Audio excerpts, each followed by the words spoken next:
So all the rest of the water system, all of the filters, pressure tanks, the whole other system, everything's in the mechanical room. Okay.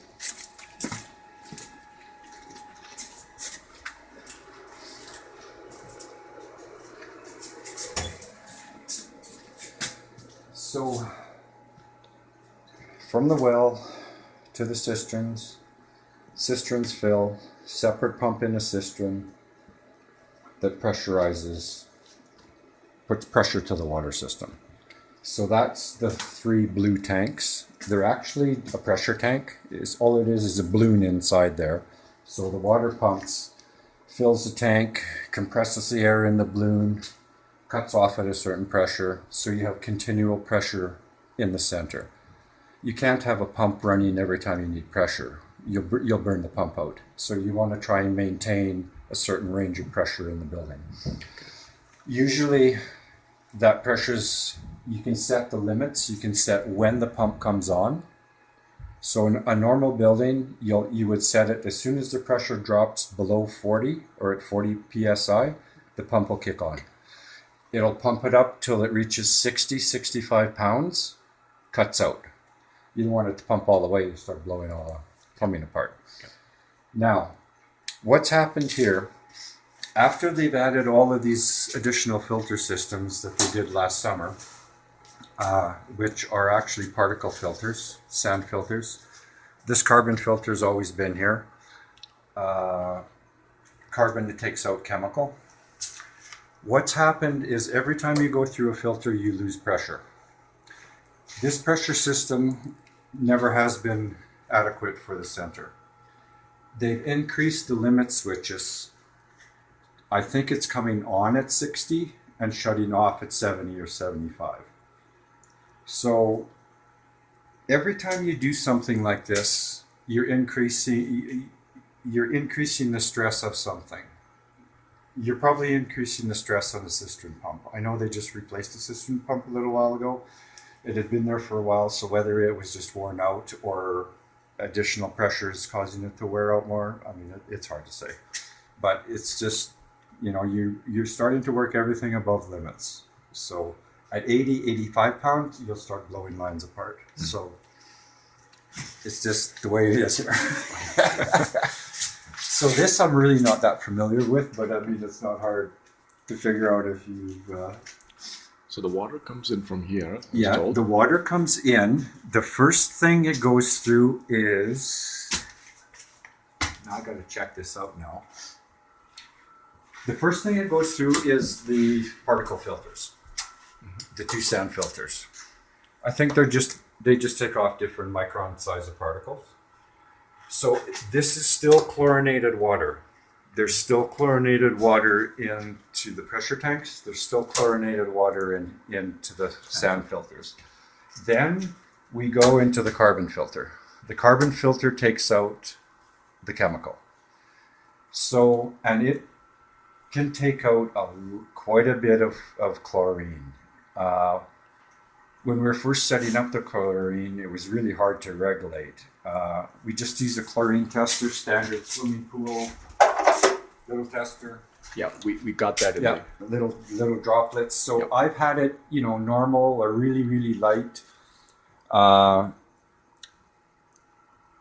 Something happened, maybe me adding, someone else adding, whatever. I've had it just orange and sort of was scared. So the way to make sure the carbon filter is working is just test the water on the other side of it. So any sink upstairs, whatever.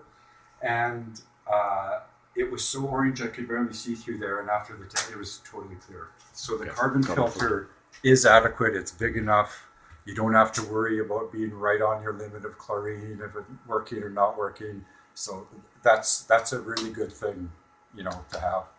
You have variance with the chlorine because it's depending on the quality of the water and if it sticks once in a while or winters, all that varies a bit. So it's nice to not have to worry about that. If it's going through here and that this is working, it's taking it out. Okay.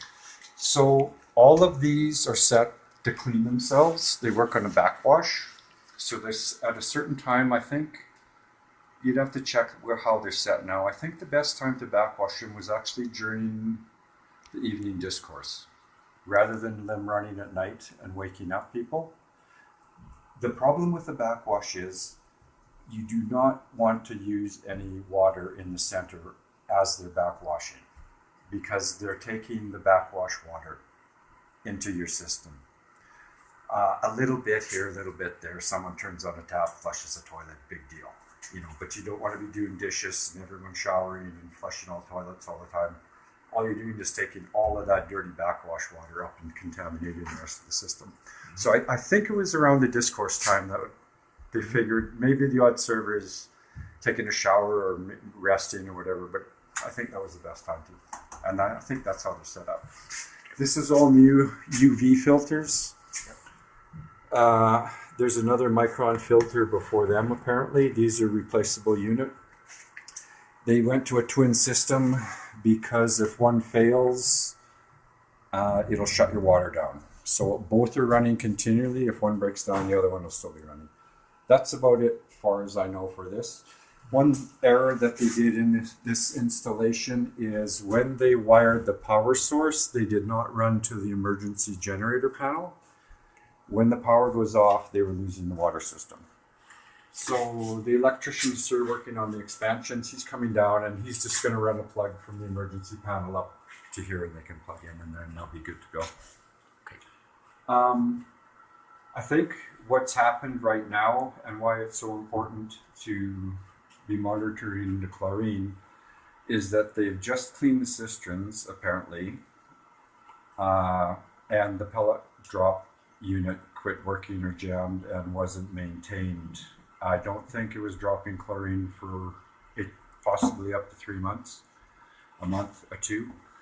So the sand filters were new. They just changed the carbon in the carbon filter, and they've just brought all the iron bacteria into the entire clean system. The only way to you'll kill the iron bacteria, but you won't kill, it forms a slime, it lives in a slime, so you can kill the bacteria, but the slime as its house still remains, and it rots, and that's what's adding the rotten smell to the water. So even if you chlorinate, you're never going to get these perfectly clean. The only way to clean all these is to have someone in here and change all of the sand and the carbon again.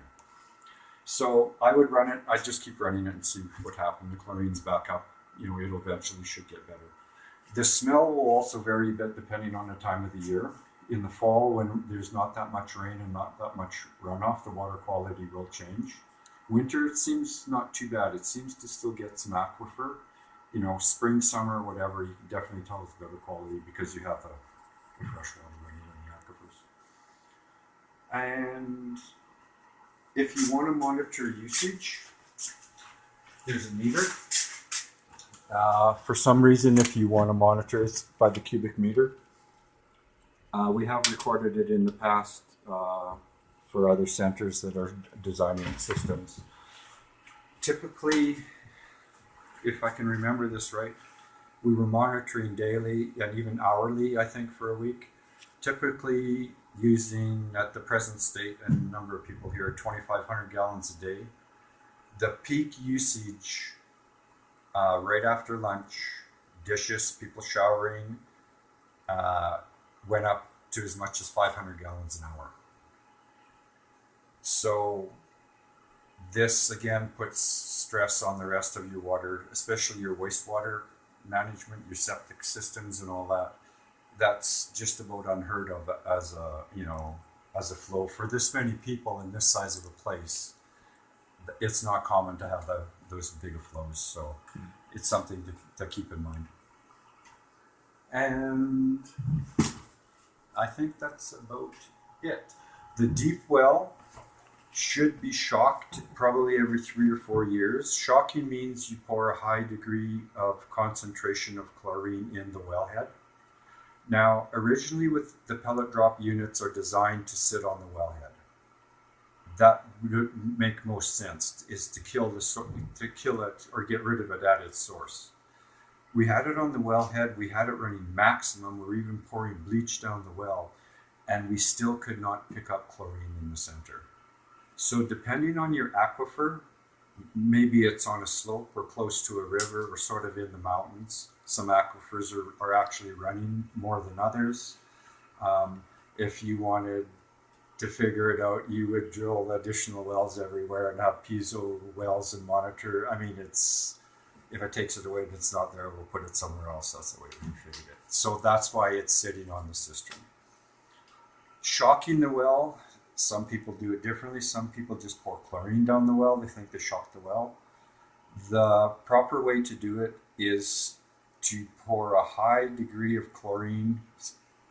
You'd actually have to go to a supplier, and it's way more than any bleach or any swimming pool. It's specifically made for shocking.